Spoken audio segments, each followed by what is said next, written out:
السلام عليكم ورحمة الله وبركاته. الحمد لله رب العالمين والصلاة والسلام على سيد المرسلين وعلى آله وأصحابه أجمعين.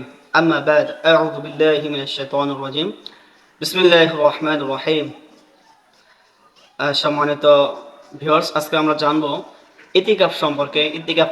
ইতিকাফ কি আমাদের সবার উপরেই দায়িত্ব কিনা, সবারই করতে হবে কিনা, এ সম্পর্কে আমরা জানবো ইনশাআল্লাহ। ইতিকাফ শব্দটি আরবি শব্দ। ইতিকাফ অর্থ হচ্ছে অবস্থান করা, আবদ্ধ হওয়া। ইতিকাফ কাকে বলে?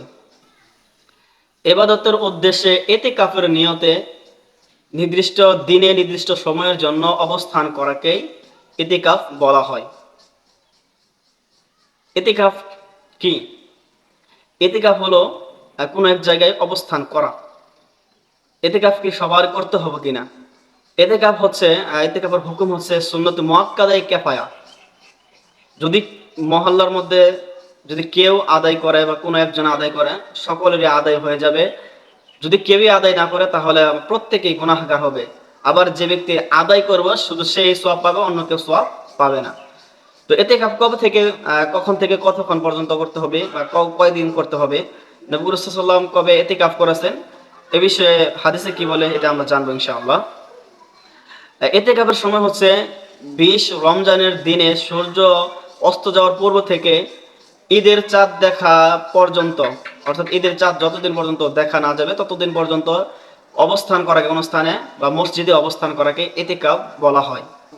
মা আয়েশা রাদিয়াল্লাহু তাআলা আনহা বলেন, নবী করিম সাল্লাল্লাহু আলাইহি ওয়াসাল্লাম শেষ 10 দিনে তিনি ইতিকাফ করতেন এবং মৃত্যুর আগ পর্যন্ত তিনি ইতিকাফ করে গেছেন শেষ রমজানের 10 দিনে।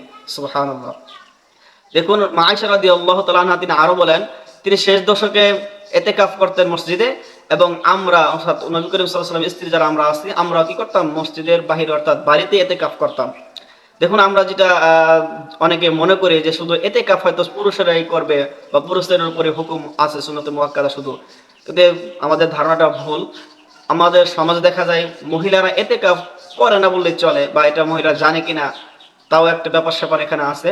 এজন্য মায়েদেরকে জানিয়ে দেওয়া যে পুরুষদের মতনই মেয়েদেরও সুন্নতে মুআক্কাদায়ে কিফায়া হুকুম ইতিকাফ। তারাও ইতিকাফ করবে বাড়িতে, যেটা আমরা আয়েশা রাদিয়াল্লাহু তাআলা আনহা থেকে হাদিসে আমরা থেকে জানতে পারি। আর আব্দুল্লাহ ইবনে আমর রাদিয়াল্লাহু আনহু বর্ণিত, তিনি বলেন রাসূলুল্লাহ সাল্লাল্লাহু আলাইহি সাল্লাম রমজানের শেষ দশকে তিনি ইতিকাফ করতেন। আব্দুল্লাহ ইবনে আমর রাদিয়াল্লাহু আনহু থেকে বর্ণিত, তিনি বলেন রাসূলুল্লাহ সাল্লাল্লাহু আলাইহি সাল্লাম তিনি শেষ দশকেই ইতিকাফ করতেন। আবু সাঈদ খুদরি রাদিয়াল্লাহু তাআলা আনহু থেকে বর্ণিত, তিনি বলেন রাসূলুল্লাহ সাল্লাল্লাহু আলাইহি সাল্লাম রমজানের মধ্যম দশকে তিনি ইতিকাফ করতেন এবং তিনি 21 দিন রমজানে তিনি ইতিকাফ থেকে বের হয়ে তিনি বললেন, যারা আমার সাথে মধ্যম দশকে যারা ইতিকাফ করেছে তারা যেন শেষের দশকে ইতিকাফ করে, কেননা লাইলাতুল কদর রাত্রি আমাকে দেখানো হয়েছে এবং আমাকে শেষ দশকে ইতিকাফ করার জন্য বলা হয়েছে। রাসূলুল্লাহ সাল্লাল্লাহু আলাইহি ওয়াসাল্লাম তিনি আরো বলেন যে লাইলাতুল কদর সম্পর্কে আমাকে স্বপ্নে দেখানো হয়েছে এবং আমাকে তা সঠিক তারিখটা ভুলিয়ে দেওয়া হয়েছে। অবশ্য আমি স্বপ্নে দেখতে পেয়েছি যে ওই রাতের সকালে আমি কাদা পানির মাঝে সিজদা করেছি, তোমরা তা শেষ দশকে তালাশ করো। দেখুন, ইতিকাফ করার একটা ফজিলত হচ্ছে, যে ব্যক্তি ইতিকাফ করে সেই ব্যক্তি লাইলাতুল কদর সে পাবে। অবশ্য আমি স্বপ্ন দেখতে পেয়েছি যে ওই রাতের সকালে আমি কাদা পানির মাঝে সিজদা করেছি, তোমরা তা শেষ দশকে তালাশ করো এবং প্রত্যেক বেজুর রাতে তালাশ করো।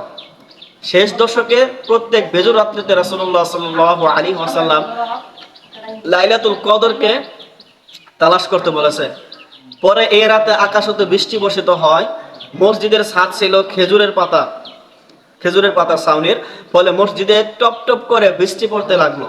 21 রাতের সকালে রাসূলুল্লাহ সাল্লাল্লাহু আলাইহি ওয়াসাল্লামের কপালে কাদা পানির চিহ্ন আমার চোখে আমি দেখতে পাই। সুবহানাল্লাহ, সুবহানাল্লাহ। মা আয়েশা রাদিয়াল্লাহু তাআলা আনহা থেকে বর্ণিত, তিনি বলতেছেন যে রাসূলুল্লাহ সাল্লাল্লাহু আলাইহি ওয়াসাল্লাম মসজিদে ইতিকাফ করতেন এবং তিনি মাথা আমার দিকে ঝুঁকিয়ে দিতেন, আর আমি ঋতুবতী অবস্থায় ছিলাম। তো নবী করিম সাল্লাল্লাহু আলাইহি সাল্লামের তখন আমি মাথা কি করতাম, এরকম ভাবে আছড়ে দিতাম। তিনি ইতিকাফ অবস্থায় জরুরি দরকার ভিন্ন ভিন্ন ঘরে যেতেন না। মানতের ইতিকাফ করেছিল ওমর রাদিয়াল্লাহু তাআলা আনহু সেই জাহেলিয়াতের যুগে। তো নবী করিম সাল্লাল্লাহু আলাইহি ওয়াসাল্লামকে জানানোর পর রাসূলুল্লাহ সাল্লাল্লাহু আলাইহি ওয়াসাল্লাম বলেন, তুমি তোমার মানত অর্থাৎ ইতিকাফ তুমি পূরণ করো। সুবহানাল্লাহ।